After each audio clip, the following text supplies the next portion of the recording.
نهج حياة جئنا تبصرة عن كل ضلال أعددنا بضع رسالات تحمل نورا للأجيال معنا نهج حياة جئنا تبصرة عن كل ضلال أعددنا بضع رسالات تحمل نورا للأجيال ولكي لا ننطفئ هلم كي نحيي فينا الآمال نزرع قيما نمحي جهلا للجنة نسعى برضا ولكي لا ننطفئ Bismillahirrahmanirrahim. Assalamualaikum warahmatullahi wabarakatuh.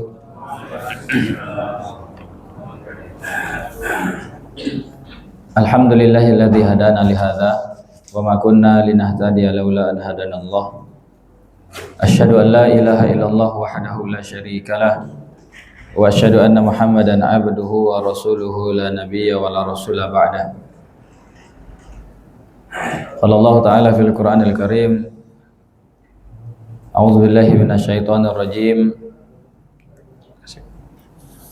Ya ayyuhalladzina amanu taqullaha wa qulu qawlan sadida yuslih lakum a'malakum wa yaghfir lakum dzunubakum wa may yuti'illaha wa rasulahu faqad faza fawzan 'azima. Wa qala nabiyyuna Muhammad sallallahu alaihi wasallam man salaka tariqan yaltamisu fihi ilman sahalallahu lahu bihi tariqan ilal jannah. Usi nafsi wa iyyakum bittaqwallah faqad fazal mu'minun al-muttaqun. Bapak-bapak jemaah salat Maghrib Masjid Baitul Mukhlisin, semoga dimuliakan oleh Allah Subhanahu wa taala.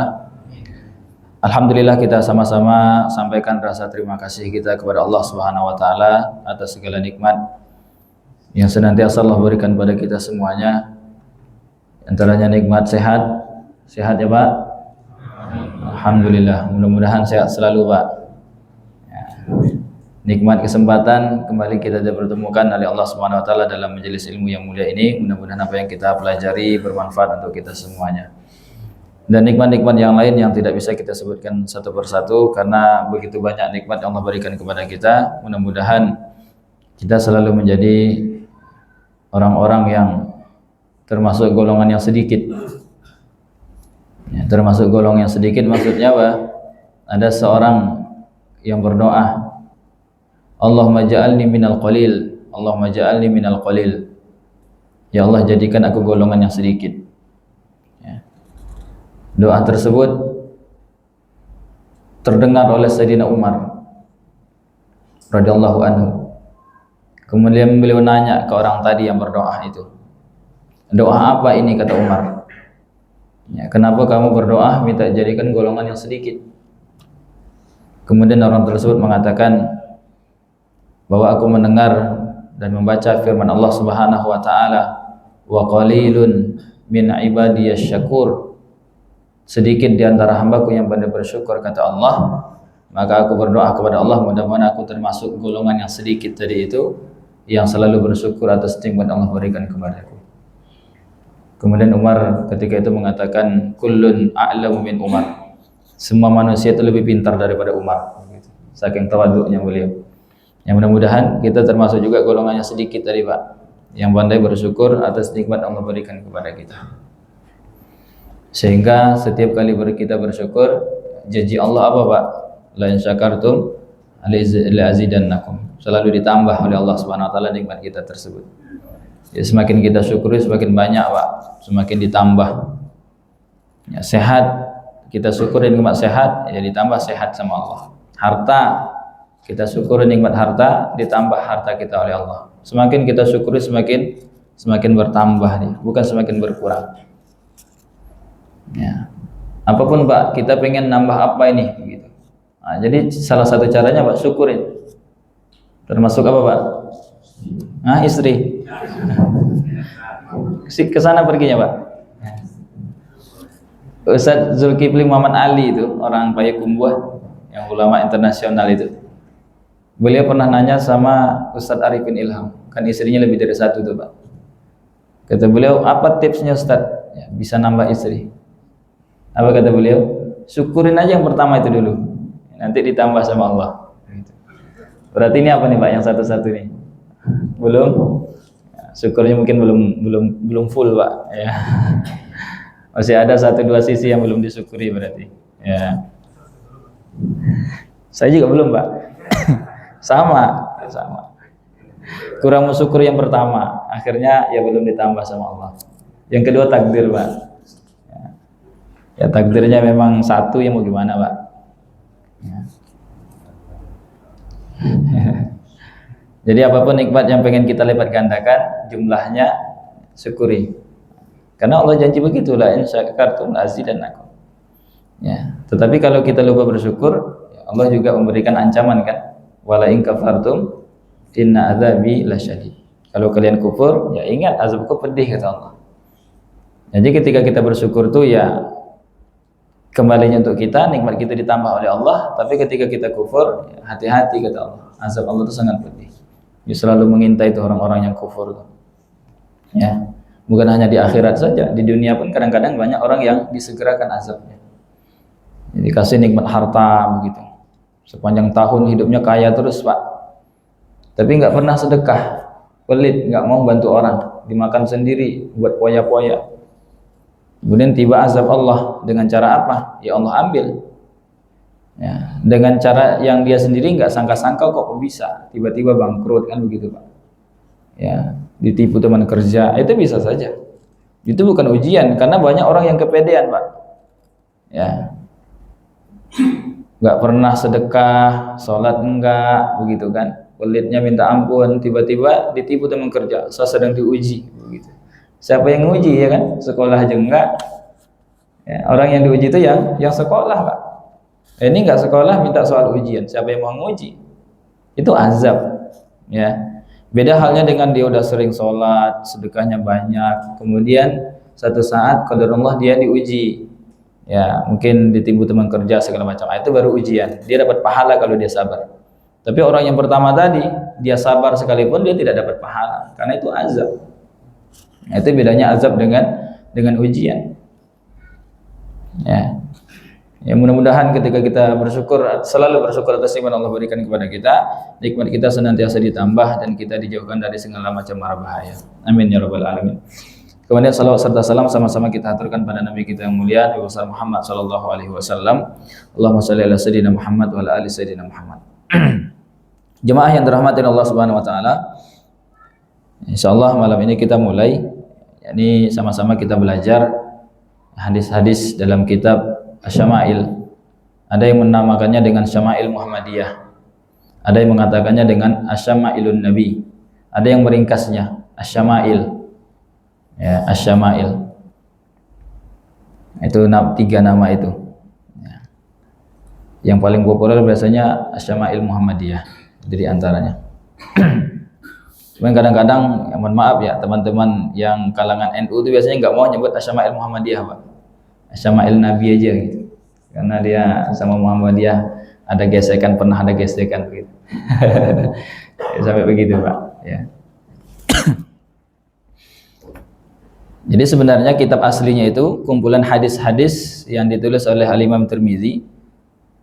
Lebih dari 500 hadis di dalam kitab beliau itu yang menjelaskan tentang pribadi Rasulullah SAW. Ya, lengkap, sangat lengkap. Ya, bahkan kitab beliau itu mendapat pujian dari Al-Imam Ibnu Katsir.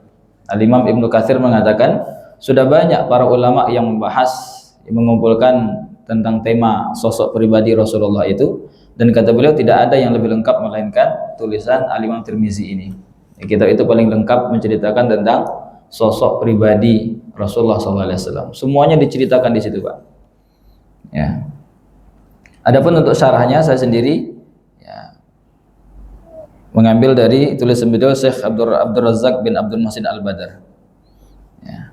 Karena tema-tema semacam ini siapapun pensyarahnya itu masuk semua kalangan Pak. Ya, karena dia hanya menceritakan tentang sosok pribadi Rasulullah. Ya bukan akidahnya, maksudnya tentang akidah enggak. Ya hanya tentang kepribadian Rasulullah. Ya makanan favoritnya, gitu kan. Jadi siapapun yang mensyarah masuk. Karena memang syarah kitab ini banyak sekali. Ya, syarah kitab Syama'il itu banyak sekali. Jadi di sini nanti diceritakan semua. Ada 56 bab. Ya, dekat rumah saya itu pernah kajian sampai selesai baru 1 masjid. Itu kurang lebih 4 tahun Pak, sebulan sekali, karena 56 bab ya, 500 hadis lebih Pak ya. Tapi kalau kita baca hadisnya saja, saya pernah kajian bersanad itu, ngambil sanad bacaan kitab hadisnya itu dari jam 1 sampai sore menjelang maghrib ya, sama Syekh Dr. Jamal itu dari Yaman. Jadi secara qiraah hadis-hadisnya itu saya sudah dapat sanad sampai ke penulis, tapi kalau untuk syarahnya belum ya, karena nggak mungkin dalam setengah hari itu menyelesaikan syarahnya, nggak mungkin. Hanya beberapa taklik bahasa yang kurang dipahami itu saja yang disarah sama syekhnya. Adapun selebihnya beliau hanya membacakan hadisnya saja ya. Jadi hadisnya banyak, 500-an hadis lebih ya. Kenapa kita penting membahas atau mempelajari kitab Syama'il ini? Di antaranya di sini disebutkan ada beberapa oleh penulis alasan kenapa kita perlu dan harus mempelajari kitab ini. Yang pertama, kewajiban kita kepada Rasulullah itu adalah beriman. Kewajiban kita kepada beliau yang pertama adalah beriman. Dan kita tidak bisa beriman kepada sesuatu yang kita nggak kenal, Pak. Ya. Gimana kita beriman kepada sesuatu yang belum pernah kita mendengar sebelumnya? Ataupun kita pernah mendengar secara umum saja, itu keimanan kita kadang-kadang nggak kuat, Pak. Tapi semakin kita mengenal sosok pribadi yang kita imani tersebut ternyata bagus dan baik dan sempurna, maka akan semakin kuat keimanan kita kepada sesuatu tersebut ya. Maka kepada Rasulullah ini semakin kita mengenal beliau, insya Allah nanti iman kita akan semakin mantap, Pak ya, akan semakin mantap mengimani adanya Rasulullah SAW. Beliau itu pernah ada, ternyata beliau itu juga manusia seperti kita, namun punya keistimewaan tertentu, begitu kan. Jadi semakin kita mengenal beliau, semakin kita menggali kehidupan pribadinya, kita akan semakin mantap mengimani beliau. Kemudian yang kedua, di antara kewajiban kita kepada Nabi itu adalah mencintainya. Sebagaimana yang sebulan yang lalu kalau nggak salah kita bahas tentang bagaimana mencintai Nabi Muhammad SAW. Ya, jadi kewajiban kita itu mencintai beliau, Pak. Bahkan kemarin saya sampaikan ya, dalil dalam surat At-Taubah itu ayat 29 kalau saya tidak salah, ada ancaman tertentu bagi orang-orang yang mendahulukan cintanya kepada makhluk yang lain di atas cinta kepada Rasulullah. Mereka disebut sebagai orang fasik ya, dan mereka ya diberikan ancaman kehidupannya akan sengsara ya, akan penuh kesulitan segala macam. Jika kecintaan mereka kepada makhluk yang lain mereka nomor satukan di atas kecintaan mereka kepada Rasulullah SAW. Jadi mencintai Rasulullah adalah kewajiban kita. Nah, bagaimana kita bisa mencintai seseorang yang kita nggak kenal, kan begitu? Ya, maka kemarin kita sampaikan pepatah kita apa? Tak kenal maka ya tak sayang. Bagaimana kita bisa sayang kepada beliau, cinta kepada beliau jika kita tidak kenal dengan pribadi beliau? Ya. Dan Rasulullah ini beda dengan sesuatu yang kita cintai yang lain, Pak. Kita mencintai seseorang, siapa sajalah, terserah. Mau dari kalangan artis kek, pejabat kek, siapa kek. Itu kalau kita semakin menggali pribadi seseorang tersebut, Pak, nanti akan ketemu cacatnya, cinta kita akan hilang, Pak. Kenapa Bapak sekarang ngefans sama seseorang itu? Karena kita nggak tahu aibnya, Pak. Kita kenalnya hanya sekedarnya saja, sampai dalam-dalamnya kita nggak kenal. Tapi kalau kita kenal ke dalamnya, ketemu aib orang tersebut, karena manusia pasti punya aib kan. Nah, kita biasanya cinta kita stop sampai di situ, berhenti. Saya nggak mau lagi ngefans sama dia, ternyata dia begini. Setelah saya telusuri, ternyata dia begini. Kan begitu, Pak. Tapi Rasulullah ini beda, Pak. Semakin kita mendalami pribadinya, bahkan ke kehidupan kesehariannya, maka akan kita temui apa? Kesempurnaan yang lebih dalam lagi, dan itu yang membuat semakin mantap cinta kita kepada beliau. Nah, jadi mencintai Rasulullah ini beda dengan mencintai yang lain. Kemudian selanjutnya, jadi Rasulullah SAW ini Allah perintahkan untuk kita menjadikan beliau sebagai suri tauladan, sebagai teladan hidup kita. Nah, bagaimana kalau kita meneladani seseorang yang kita nggak kenal, kita nggak tahu seluk-beluk kehidupan sehari-harinya, apa yang mau kita tiru? Kan begitu, Pak? Nanti di dalam hadis-hadis ini akan terkumpul bagaimana kehidupan beliau sehari-hari. tata cara duduknya, tata cara minumnya, tata cara beliau bersandar ketika berdiri, ketika duduk beliau bersandar seperti apa, makanan favoritnya apa, ya itu diceritakan semua di sini. Nah, ketika Allah memerintahkan kita, laqad kana lakum fi rasulillahi uswatun hasanah, bahwa Rasulullah itu adalah uswah kita, teladan hidup kita yang paling baik, maka bagaimana kita bisa meneladani beliau kalau kita nggak tahu kehidupan beliau sehari-hari? Nanti kita malah ngeraba-ngeraba, kan begitu, Pak. Nah, ini pentingnya sekali lagi apa? Mempelajari kitab ini, ya, supaya kita mengamalkan hadis laqad kana lakum fi rasulillahi uswatun hasanah itu jelas. Ya, mantap kita mengamalkan dalil tersebut. Ya. Kemudian yang selanjutnya, ya, Allah SWT menjadikan Nabi sebagai orang yang lebih utama bagi orang mukmin dibanding diri mereka sendiri. Ya. Bahwa kenapa kita mengenal beliau? Memang beliau itu dimuliakan, bahkan lebih utama daripada manusia seluruhnya, bahkan dibanding dengan diri pribadi kita masing-masing, Pak. Beliau itu jasanya besar, ya, jasa beliau itu sangat besar, terutama untuk menjadikan kita seseorang yang bertuhan, ya, menjadikan kita seseorang yang beragama, sehingga hidup kita arahnya jelas, Pak, ya kan? Maka kita mengenal beliau, ya, terutama mengenal jasa-jasa beliau, ya, sampailah hidayah kepada kita. Itu luar biasa, Pak. Orang-orang terdekat beliau saja ada orang-orang yang tidak dapat hidayah, sedangkan kita jauh dari beliau, alhamdulillah mendapatkan hidayah. Itu dari beliau, dari seorang diri, ya, dari seorang diri, kemudian baru masuk Islam istrinya Khadijah, baru kemudian Abu Bakar, baru kemudian Ali masih kecil walaupun masuk Islam, Utsman, ya kan, Zaid bin Haritsah di antara yang masuk Islam awal-awal. Ya, jadi dari seorang diri beliau menyebarkan jasanya untuk menyebarkan Islam ini sampai kepada kita sekarang. Bahkan mungkin seluruh dunia ini semuanya sudah kenal dengan Islam. Ya. Kemudian yang selanjutnya, banyak sebenarnya, ya. Yang terpenting diantaranya yaitu kenapa kita harus mengenal sosok pribadi Rasulullah ini? Ya, karena banyak orang-orang yang tersesat, Pak.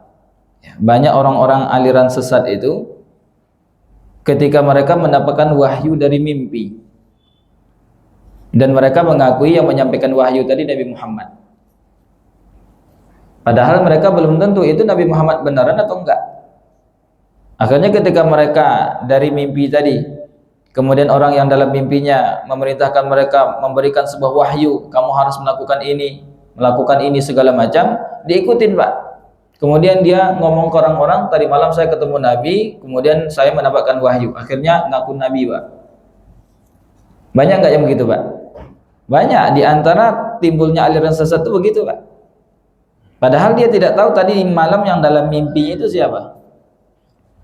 Kalau memang itu Muhammad, persis nggak dengan ya yang para sahabat jelaskan tentang pribadi sosok beliau. Ya, karena Rasulullah SAW mengatakan man ro'a fil manam faqad ro'ani. Ya, siapa yang melihatku dalam mimpi, maka dia sungguh benar-benar melihat saya. Fa inna syaitana la yatamatsalu bi, karena syaitan itu tidak bisa menjelma menjadi beliau dalam mimpi. Ya, jadi ketika kita bermimpi, ya, karena seseorang mungkin, Pak, ya, mungkin bisa bertemu dengan Rasulullah dalam mimpi. Ya, atau dia mungkin bermimpi bertemu dengan Rasulullah, itu sangat mungkin terjadi. Tetapi yang kita temukan dalam mimpi itu benar Rasulullah atau tidak? Bagaimana cara kita membedakannya? Tahu itu Rasulullah atau tidak? Kalau memang orang yang kita temu dalam mimpi tadi persis, ya, postur tubuhnya, warna kulitnya, gaya rambutnya persis sebagaimana yang disampaikan dalam hadis-hadis itu, berarti yakinlah itu Nabi Muhammad beneran, Pak. Karena setan tidak bisa menjelma menjadi beliau persis. Paham sampai ini, paham, Pak, ya? Tapi kalau yang dalam mimpi itu kok ada orang yang posturnya nggak sama, warna kulitnya nggak sama, berarti yakinlah orang tersebut adalah jelmaan setan. Ya, apapun yang disampaikan berupa wahyu, walaupun wahyunya baik, nah itu ajaran setan, Pak. Ya. Kan nanti dalam kitab ini nanti akan disampaikan Pak, bagaimana postur tubuhnya, tinggi badannya bagaimana, ya kan? Kemudian bentuk dadanya bagaimana, warna kulitnya bagaimana, bentuk rambutnya seperti apa. Itu dijelaskan semua. Jadi ketika kita bertemu dengan orang tersebut dalam mimpi, yakin kalau itu persis dengan apa yang disampaikan dalam hadis-hadis tersebut, berarti itu benaran Nabi Muhammad. Tapi kalau sebaliknya, walaupun dia mengaku sebagai nabi, walaupun mungkin ajarannya ajaran yang baik mungkin, berarti itu hanya bisikan-bisikan setan dalam mimpi. Setan yang menjelma, yang menyesatkan umat manusia.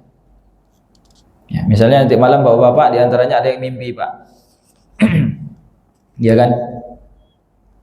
Orangnya mengaku sebagai Nabi Muhammad bin Abdullah bin Abdul Muttalib misalnya namanya. Bisa bahasa Arab Pak. Ya. Tapi rambutnya pendek, ya kan? Pakai bajunya baju bola Pak. Ya. Punggungnya 7. Ada tulisan Ronaldo-nya di belakang. Berarti itu siapa Pak? Nah, berarti pemain Al Nassr. Ya, berarti itu bukan. Walaupun dia mengaku sebagai Muhammad bin Abdullah. Berarti itu siapa Pak? Manusia, setan menjelma menjadi pemain Al Nassr tadi itu Pak. Ya. Di sini paham ya? Nah, ini pentingnya Pak. Ya, di antara pentingnya kita mempelajari hadis-hadis ini. Ya, supaya kita tidak tertipu dengan siapa yang kita temui dalam mimpi tersebut. Jemaah yang dirahmati oleh Allah Subhanahu wa taala, itu di antara pengantar ya bagaimana kenapa kita penting mempelajari kitab ini. Ya. Langsung kita masuk ke pembahasan yang pertama. Masih ada waktu kurang lebih 20 menit. Bab yang pertama, postur tubuh Rasulullah. Ya, bagaimana kita mengenal postur tubuh Rasulullah. Sebelumnya perlu saya tekankan di sini Pak, saya sampaikan di awal bahwa ketika kita nanti mempelajari ya buku setebal ini Pak, 500 hadis lebih, itu akan kita temukan tiga hal lah Pak. Yang pertama, bisa jadi yang kita pelajari di dalam kitab ini adalah ibadah Rasulullah yang kita disunnahkan untuk mengikutinya, seperti ibadah sholat malamnya, ya puasanya, ya sholat duhanya, itu sunnah kita ngikutinnya. Cara makannya dengan tangan kanan, mengucapkan bismillah, itu kita disunnahkan. Atau nanti ada kategori yang kedua Pak, yaitu kita disunnahkan jika kita berniat untuk mengikuti beliau. Kalau kita mengikuti perbuatannya saja tapi tidak ada niat ngikutin beliau, maka kita tidak mendapatkan pahala sunnah. Misalnya apa? Cincin Rasulullah, karena di sini nanti ada pembahasan cincin.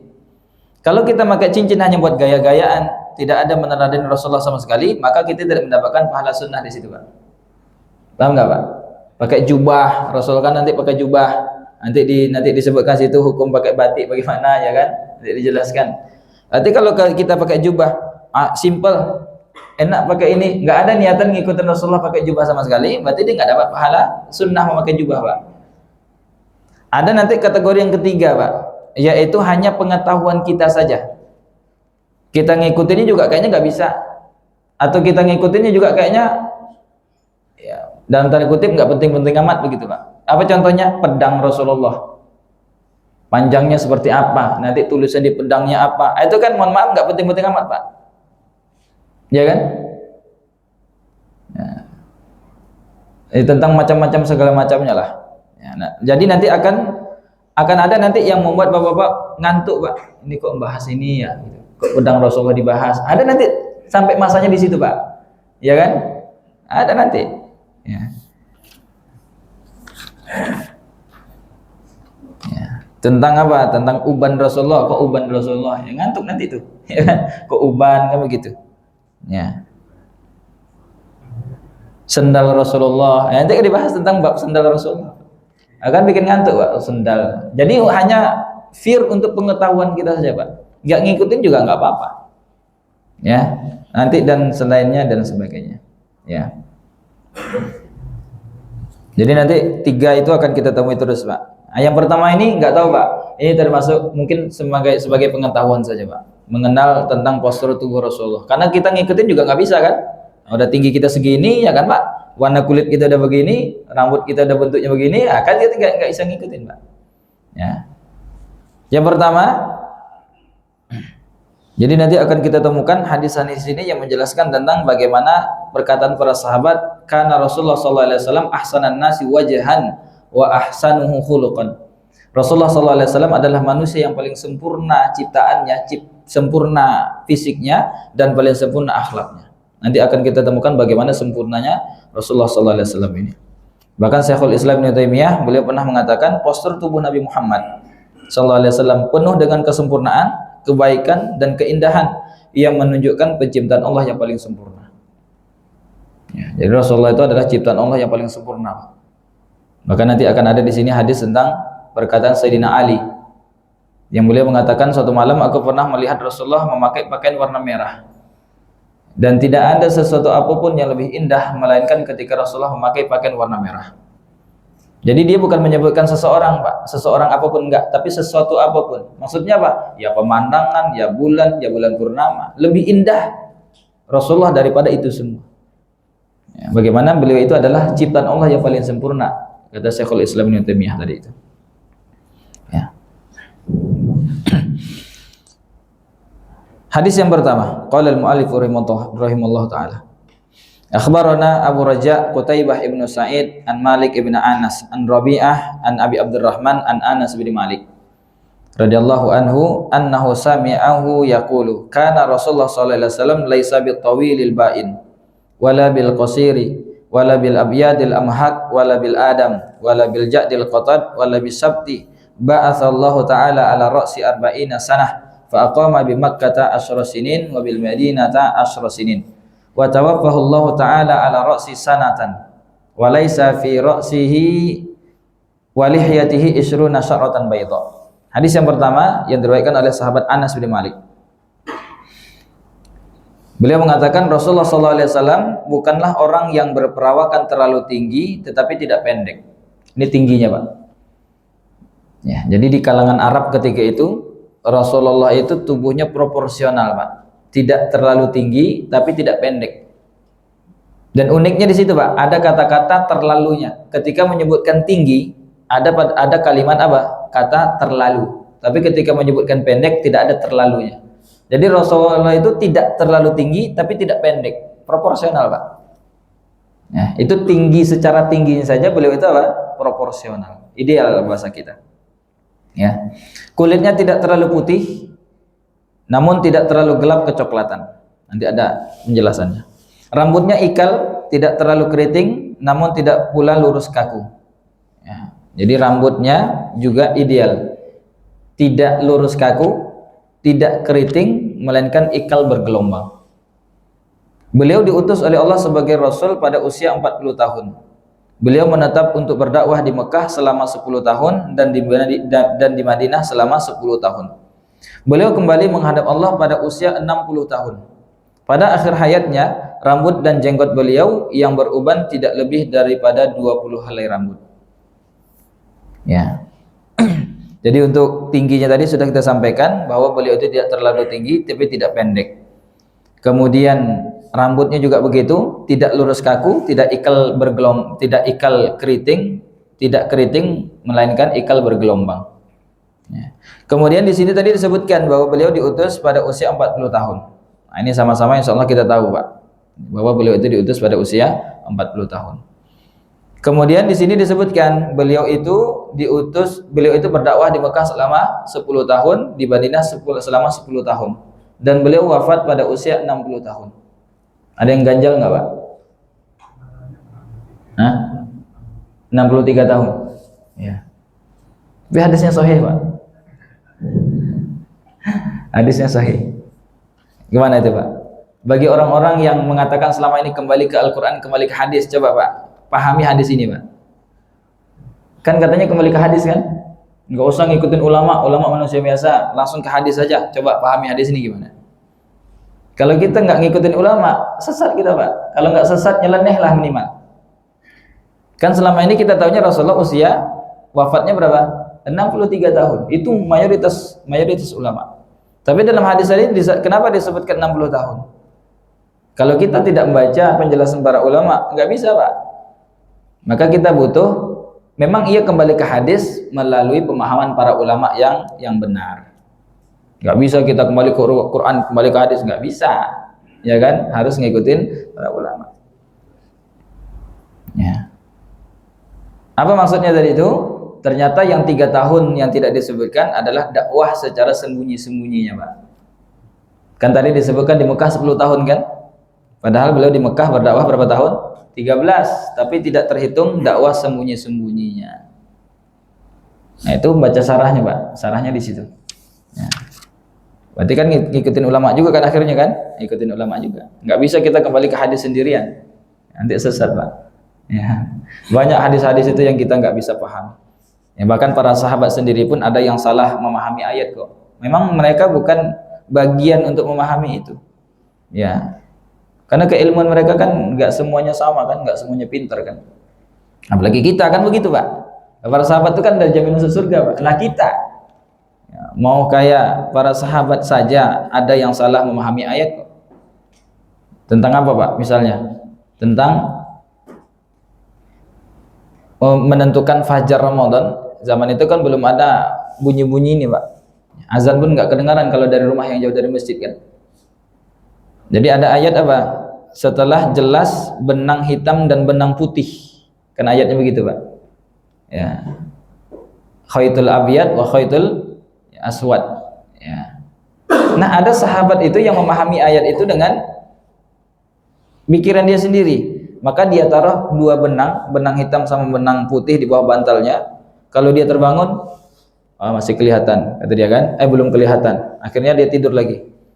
Ya, makan dulu, ya kan? Habis itu dia bangun, lihat lagi, belum kelihatan. Jadi benar-benar plek, Pak. Ya, sebagaimana bunyi ayat. Ternyata kata Rasulullah bukan begitu. Ya, sampai jelas warna fajar itu baru jelas. Ya, itu para sahabat saja keliru dalam kalau mereka bilang pahami sendiri-sendiri, nggak bisa. Ya, kita pasti mengikuti para ulama. Ya. Kemudian di sini tadi disebutkan bahwa uban Rasulullah, ini para sahabat itu unik, Pak. Sampai uban Rasulullah saja diperhatikan. Ya, uban di Rasulullah di kepala dan di jenggotnya ketika beliau wafat tidak lebih dari 20 helai. Ada mengatakan cuma 17 helai begitu. Jadi beliau punya uban juga, Pak. Ubannya sedikit. Ya. Kepalanya lebih banyak rambut hitamnya. Nah, itu pun berubannya gara-gara apa, Pak? Gara-gara mikirin tentang ayat-ayat kiamat. Kan Rasulullah pernah ditanya sama Abu Bakar, "Ya Rasulullah, qad syibta." Ya Rasulullah, kok kamu tiba-tiba beruban? Kata Rasulullah, "Sayyabatni Hudun wa akhwatuha." Yang membuat saya beruban adalah surat Hud dan teman-temannya. Kalau dalam dalam riwayat yang lain disebutkan ayat-ayatnya amma yatasaalun, ya, kemudian mursalat, kemudian az-zalzalah, segala macam. Itu ayat-ayat tentang kiamat semua. Jadi yang membuat Rasulullah beruban tuh mikirin kiamat, Pak. Saking dahsyatnya kiamat itu. Nah, jadi boleh sampai beruban ketika ayat-ayat tentang kiamat itu diturunkan oleh Allah. Ada kita kan banyak juga yang beruban, Pak ya. Kenapa, Pak? Berat juga sepikirannya, tapi mikirin tempo ya, Pak ya. Jatuh tempo ya. Rasulullah kan mikirin juga kan, tapi mikirin kiamat. Kita mikirin juga, tapi mikirin debt collector apa segala macam lah. Masing-masing lah, Pak ya. Gak apa-apa, Pak, beruban. Ya. Tapi nanti ada pembahasan tentang uban Rasulullah. Kemudian ada juga pembahasan nanti hukum nyemir rambut. Nah, itu nanti ada pembahasannya. Ini datang terus, Pak ya. Ya, sampai membahas semir rambut. Yang penasaran nanti insya Allah kita bahas. Ya. Kemudian hadis yang selanjutnya, hadis yang kedua, hadatsana Humaid ibnu Mas'adah al-Basri qala hadatsana Abdul Wahhab al-Thaqafi an Humaid an Anas bin Malik qala kana Rasulullah sallallahu alaihi wasallam murabba'atan. Rasulullah, kata Anas, adalah orang yang berpostur tubuh proporsional. Laisa bitawili wala bil qasir, tidak terlalu tinggi namun tidak pendek. Hasanal jisim, ya, tubuh beliau itu bagus, tubuh beliau itu menawan. Ya, wa kana sya'ruhu laisa bija'din wala sabtin. Rambut beliau ya tidak lurus kaku, tidak pula keriting, melainkan ikal bergelombang. Asmarul laun, ya, berwarna gelap kecoklatan. Idza masya yatakaffa'u. Jika beliau itu berjalan, maka beliau berjalan dengan cepat. Ya, jadi jalan Rasulullah itu ya, cepat. Kemudian tentang warna kulitnya tadi, Al-adamu berarti gelap kecoklatan atau coklat sawo matang. Oleh karenanya dapat disimpulkan bahwa warna kulit Rasulullah tidak terlalu putih dan tidak terlalu coklat, melainkan berwarna putih bersih kemerah-merahan. Jadi warna kulit Rasulullah itu tidak disebutkan tadi terlalu putih, tapi juga tidak hitam, tapi tengah-tengah. Tapi di sini pensarah mengatakan, yaitu kesimpulan warna kulit Rasulullah itu putih kemerah-merahan. Jadi putih, Pak. Putihnya bukan putih pucat kayak bule, Pak. Bule kan putih tapi pucat. Ya, kalau di zoom mukanya itu banyak sini putih-putih, bintik-bintik kan. Kalau Rasulullah enggak, putihnya bersih, Pak. Ya, putih kemerah-merahan bersih. Ya, itu tubuhnya Rasulullah. Ya.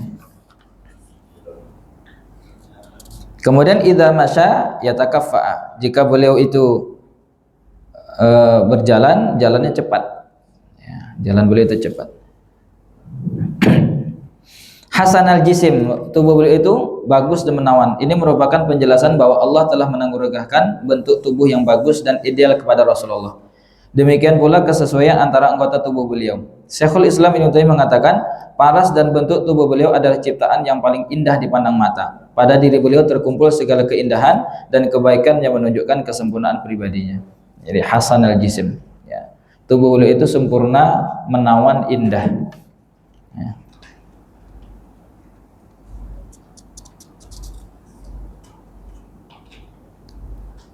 Adapun warna rambut beliau, warna rambut beliau itu para ulama berbeda pendapat. Ada yang mengatakan hitam pekat, ada yang mengatakan gelap tapi agak kecoklatan. Ini dua warna rambut Rasulullah. Ada yang mengatakan hitamnya hitam pekat, hitam kuat. Ada yang mengatakan hitam tapi agak kecoklatan. Itu warna rambut beliau. Hadis yang selanjutnya, hadatsana Muhammad ibn Bashar, yakni Al-Abdi. Qala hadatsana Muhammad ibn Ja'far qala hadatsana Syu'bah an Abi Ishaq qala sami'tul Barra ibn Azib. Bahwa saya mendengar Barra ibn Azib mengatakan radhiyallahu anhu rajulan marbu'an.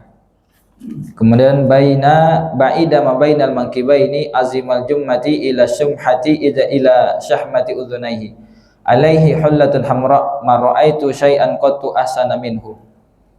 Kata Barra bin Azib, beliau mengatakan Rasulullah seorang laki-laki yang berpostur tubuh ideal. Kedua bahunya tampak bidang, rambutnya yang lebat menutup daun telinga. Jika beliau mengenakan pakaian berwarna merah, maka tidak pernah aku melihat sesuatu yang lebih indah daripada beliau. Nah, ini perkataan Barra ibnu Azib. Jadi kalau beliau sudah memakai pakaian warna merah, maka tidak ada sesuatu yang lebih indah daripada beliau. Bukan tidak ada seseorang, tapi tidak ada sesuatu. Berarti semua sesuatu, Pak, apapun, ya pemandangan, ya lukisan, tidak ada yang mengalahkan keindahan Rasulullah jika beliau memakai pakaian warna merah. Tapi dalam sebuah hadis, Pak, para sahabat mengatakan, Barra bin Azib juga mengatakan, nahanan nabiyyu anil mayathir al-humri. Nabi melarang kami mengenakan pakaian berwarna merah. Kontradiktif, Pak. Rasulullah melarang pakai warna merah, tapi ketika itu tadi beliau memakai pakaian warna merah. Coba, Pak, kalau kembali ke hadis sendiri gitu, nggak usah menjelaskan penjelasan para ulama, nggak usah baca syarah, karena ulama kayak kita juga punya salah kan begitu. Gimana, Pak? Nah, ini kan hadis kontradiktif. Akhirnya banyak yang mencela, ini yang perawi yang salah, ini yang salah, kan begitu. Enggak, ini bisa dikumpulkan, dikompromikan dua hadis ini. Tidak ada yang bertentangan. Hadis Rasulullah dengan perbuatannya tidak ada yang bertentangan. Jadi bagaimana memahaminya? Di sini jelaskan, ya. Pakaian yang warna yang dilarang itu adalah pakaian merah yang menyala, Pak. Adapun pakaian warna merah yang dibolehkan adalah pakaian merah yang dikombinasikan dengan warna yang lain. Paham, Pak, ya? Jadi yang dilarang itu warna merah yang menyala sendiri dia. Apalagi pakainya di Bekasi kan. Seminggu yang lalu kan 41 derajat ya. Nah, itu jalan bisa menyala itu, Pak. Kebakar orang-orang yang lewat. Panas minta ampun kan. Pakai warna merah lagi siang-siang hari begitu kan. Nah, itu enggak boleh, Pak, karena terlalu mencolok. Sedangkan Rasulullah memakai warna merah tadi itu dikombinasikan dengan warna yang lain. Nah, itu kalau kita nggak baca syarah ulamanya, pusing kita Pak. Nanti kita nuduh yang lain-lain salah. Padahal enggak, itu bisa dikombinasikan. Ya. Atau kadang-kadang hadis itu nggak berdiri sendiri hukumnya, dia dikuatkan dengan hadis yang lain penjelasannya. Kalau kita hanya mengamalkan satu hadis, tidak membaca hadis yang lain, nanti kita juga salah Pak. Contohnya apa Pak? Contohnya ketika Rasulullah mengatakan ma'asbala minal ka'bain fa finnar. Apa saja yang di bawah mata kaki dari pakaian, sarung, jubah, celana di bawah mata kaki, maka tempatnya neraka. Hadisnya sahih Pak. Tapi kalau kita baca hadis itu saja, itu bahaya Pak. Ya kan? Nanti kita ya, terlalu keras, ekstrim. Karena banyak anak-anak muda sekarang kan yang baru ngaji, pas ustadznya jelasin hadis itu, baru satu hadis, besoknya dia pulang, nggak ngaji lagi. Ya kan? Akhirnya ilmunya gantung Pak. Ketika dia keluar, yang dilihat celana orang aja. Nah, ini neraka begitu kan. Padahal ada hadis penjelas hadis berikutnya, hadis besoknya dia nggak datang, yaitu tentang hadis Abu Bakar. Ya Rasulullah, celana saya kalau nggak saya pegang ngelorot terus karena saya kurus. Kata Abu Bakar. Apa kata Rasulullah? Ya engkau bukan termasuk yang sombong wahai Abu Bakar. Maka kata para ulama apa? Sebagian ulama di antara Imam Nawawi mengatakan kalau nggak sombong nggak apa-apa, ya kan? Bahkan kalau dibaca lagi hadis-hadis yang serupa, kemudian baca syarah para ulama, maka tentang isbal ini hukumnya 3 Pak. Ini kesimpulannya. Kalau semakin banyak bacanya. Tapi kalau dia cuma ngaji sekali habis itu pulang, ya nerakain orang aja kerjanya Pak. Ya, nggak mau ngelihat di bawah mata kaki dikit neraka kan gitu. Apa itu hukum isbal? 3 Pak. Yang pertama hukumnya mubah, boleh. Ketika dia sudah menjadi pakaian adat masyarakat tersebut. Atau itu sudah menjadi pakaian harinya, pakaian kantor. Itu hukumnya boleh Pak, di bawah mata kaki. Kemudian yang kedua, dia berubah menjadi makruh. Jika ketika dia menjuntaikan pakaian di bawah mata kaki khawatir terkena najis. Itu hukumnya makruh. Yang ketiga hukumnya haram jika dia memang memakainya dalam keadaan sombong, ada sifat sombongnya, termasuk sombong dalam mencela hadis itu sendiri, atau dia tidak menerima hadis itu sombong Pak. Ya, kan ada orang yang ngomong kemarin, masa iya ada, masuk akal nggak sih kata dia, ada orang yang masuk neraka gara-gara celana di bawah mata kaki. Ini sombong Pak. Nah, jadi hukum isbal itu 3 Pak. Dari mana kita belajar ini? Nggak cukup dengan hadis saja. Kalau kita hanya mengamalkan hadis saja, ekstrim kita nanti Pak. Banyak sesuatu yang kita nggak masuk akal. Contoh lainnya begini Pak. Dalam hadis Riyadhus Shalihin itu ada hadis tentang kata Rasulullah, siapa yang pernah belajar memanah kemudian berhenti, maka dia termasuk orang yang dilaknat atau tercela lah dalam hadis itu. Itu kalau membaca hadis itu saja bahaya Pak. Ya. Kan kita pernah Pak megang panah sekali, habis itu berhenti, itu bahaya tuh. Berarti termasuk yang berdosa yang dicela dalam hadis itu. Ternyata ada hadis setelahnya Pak. Apa itu? Kalau dia berhentinya ada rasa benci dalam belajar memanah itu. Ada rasa bencinya Pak. Jadi dia pernah belajar, kemudian berhenti karena nggak suka dengan syariat memanah, karena nggak suka dengan sunnah memanah. Itu yang berdosa itu di situ. Berarti ada hadis penjelas setelahnya, ya kan?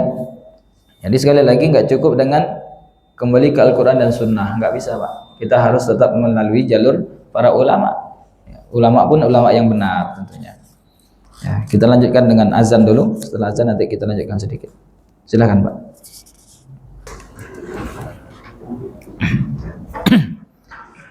Bismillahirrahmanirrahim. Kita lanjutkan sedikit. Kemudian di sini tadi dibahas tentang kata Al-Bara' bin Azib tadi mengatakan Rasulullah rambutnya tebal menutup daun telinga. Jadi panjang rambut dalam bahasa Arab itu kategorinya 3 Pak. Rambut panjang itu kategorinya 3. Yang pertama namanya al-wafrah. Al-wafrah itu rambut panjang samping tentunya, itu menutupi daun telinga bagian bawah sampai ke tempat wanita memakai anting. Kemudian ada yang lebih panjang daripada itu namanya al-limmah, di bawah daun telinga tapi tidak sampai kepada bahu, tengah-tengah. Kemudian ada namanya al-jummah, yaitu rambut yang menyentuh bahu di bawah daun telinga. Jadi ini 3 kategori rambut panjang dalam bahasa Arab. Nah, tiga rambut ini pernah dipraktekkan oleh Rasulullah. Nanti ada setelah ini bab pembahasan tentang rambut Rasulullah. Ya, antara satu sahabat dengan sahabat yang lain meriwayatkan berbeda-beda tentang panjang rambut Rasulullah itu. Bukan para sahabatnya yang nggak tahu, Pak, bukan para sahabatnya yang lupa, ya, yang mohon maaf bodoh, enggak. Tapi memang ketika mereka berbeda pendapat dalam menyampaikan tentang panjang rambut Rasulullah, itu tergantung kapan dan di mana mereka menyaksikan rambut itu. Ya, kayak kita aja lah, Pak. Ya, kalau kita sebulan kemarin belum potong rambut, kata orang, bapak itu rambutnya panjang ya. Kata orang yang setelah kita potong rambut ngeliat, enggak, rambutnya pendek, begitu kan? Memang dia setelah potong rambut ngeliatnya. Nah, para sahabat itu nanti juga begitu, Pak. Ya, mereka itu berbeda pendapat dalam menyampaikan riwayat itu, bukan berarti mereka salah satu dengan yang lain, tapi kapan mereka melihat. Ya. Kemudian atau penjelasan kedua, kalau yang tadi itu kapan mereka melihat itu berbeda-beda. Atau yang kedua, ya, mereka melihatnya dari daerah mana? Kalau mereka melihat dari belakang, maka rambut Rasulullah sampai bahu. Bagi yang melihat dari samping, maka rambut Rasulullah sampai daun telinga. Sampai begitu, Pak. Ya, jadi itu pun ya, dibahas oleh para ulama. Ya. Selanjutnya sampai komat, Pak, nanggung ya. 5 menit. Satu hadis lagi lah. Hadis yang selanjutnya. Nah, tadi hadis yang sebelah tadi Bara' bin Azib mengatakan, saya tidak pernah melihat sesuatu yang lebih indah daripada Rasulullah. Ya. Sayyidina Ali juga pernah mengatakan perkataan yang sama. Nanti kata beliau, aku tidak pernah melihat sesuatu pun seperti beliau, baik sebelum dan setelah ini. Tidak pernah melihat. Ya, sebelum ini maupun sesudahnya tidak pernah melihat sesuatu apapun yang lebih indah daripada Rasulullah SAW. Kemudian hadis yang selanjutnya, hadatsana Mahmud ibn Ghailan qala hadatsana Waqi' qala hadatsana Sufyan an Nabi Ishaq anil Bara' ibn Azib. Lagi-lagi hadis ini diriwayatkan oleh Bara' ibn Azib. Ini sahabat, termasuk sahabat yang muda. Mungkin seumuran sama Ibnu Umar lah. Karena ketika perang Badar itu mereka belum diizinkan perang karena masih kecil-kecil. Nah, ini masih kecil-kecil, Pak. Ya, masih sangat kecil. Beliau mengatakan, "Ma ra'aitu min dhilimmatin fi hullatin hamra ahsana min Rasulillah. Lahu sya'run yadribu mankibaihi ba'idu ma bainal mankibaini lam yakun bil qasiri wala bil tawil." Kata beliau, aku tidak pernah melihat seseorang pun yang memiliki rambut dan panjang dan terurus rapi serta mengenakan pakaian merah yang lebih tampan dari Rasulullah SAW. Jadi memiliki rambut yang tertata rapi, ya, rambutnya terurus, kemudian ketika itu memakai pakaian warna merah, maka tidak ada yang lebih tampan, kata beliau. Rambutnya memanjang hingga mencapai kedua daun telinga. Adapun kedua bahunya berbentuk bidang. Beliau bukanlah orang yang berpostur tubuh pendek namun tidak terlalu tinggi. Nah, ini sudah disampaikan sebelumnya penjelasan tentang hadis-hadis ini. Sampai sini ada yang ditanyakan, Pak? Ada, Pak? Iya. Ya sih, kalau soal hadis tadi ya sudah dengar semua. Cuma saya tertarik sama pembukaan dari Pak Ustaz. Apa itu? Mengenai takdir. Ya. Saya tahu takdir mutlak itu kata mati. Jadi kalau tadi misalnya mau nama istri itu bersyukur, itu masih takdir juga gitu, Pak. Itu aja Ustaz. Oh iya. Iya. Baik, Pak. Itu aja. Ya. Takdir itu kan ada macam-macam, Pak. Ya. Ada namanya takdir sanawi, ya, takdir yang bisa diubah setahun sekali. Yang dia itu ditulisnya pada malam Lailatul Qadar. Ada takdir yang seumur hidup, nggak bisa lagi diubah-ubah. Ya. Tapi semua takdir itu ada yang bisa diubah, Pak. Contohnya ketika Rasulullah mengatakan la yaruddul qada illa du'a. Ya, tidak ada yang mengubah takdir kecuali doa. Nah, itu diantara yang mengubah itu. Sampai sini paham, Pak, ya? Berarti kita banyak bersyukur ya. Harus banyak bersyukur. Biar nambah. Ya itu tadi. Itu janji Allah, Pak. Ya, itu kan janji Allah.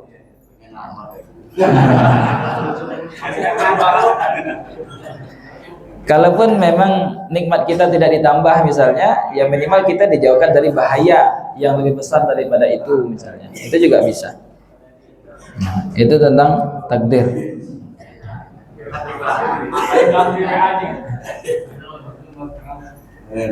Karena banyak orang-orang yang aliran sesat itu yang salah dalam memahami takdir, Pak. Ya, seperti orang-orang Mu'tazilah, ya, Jabariyah, Qadariyah, itu mereka salah dalam memahami takdir.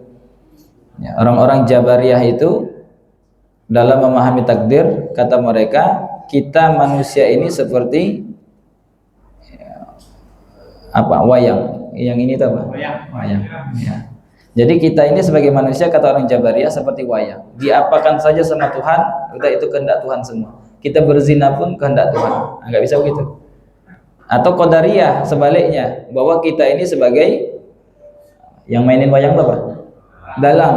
Jadi semua kehendak itu terjadi karena kita. Allah enggak ikut campur tangan sama sekali. Itu salah juga, Pak. Jadi takdir itu apa yang benar sesuai pemahaman Ahlussunnah wal Jamaah. Ya, takdir itu memang Allah yang menentukan takdir, tapi kita punya ikhtiar di situ. Walaupun yang terjadi adalah ya takdir yang Allah takdirkan kepada kita. Ya, contohnya kan ini takdir minuman saya, Pak. Kalau saya nggak minum kan nggak bisa, Pak. Ya kan, ini takdir, ini rezeki saya nih. Ya, ini takdir saya. Jadi kita bisa ya, ikhtiar dalam menentukan takdir itu juga. Walaupun nanti yang terjadi adalah takdir yang Allah takdirkan kepada kita. Ya. Dan takdir itu bisa diubah tadi. Maka kenapa di malam Lailatul Qadar itu kita diperbanyak doa oleh Rasulullah, doa apa malam Lailatul Qadar, Pak? Allahumma innaka afuwun tuhibbul afwa fa'fu anni. Bunda Aisyah nanya, kenapa ya Rasulullah kita diperintahkan membaca doa, memperbanyak baca doa itu di malam Lailatul Qadar? Apa kata Rasulullah? Ya, penjelasan para ulama juga, kata para ulama bahwa di malam Lailatul Qadar itu dalam sebuah ayat disebutkan bahwa takdir kita dituliskan untuk 1 tahun ke depan di malam Lailatul Qadar itu.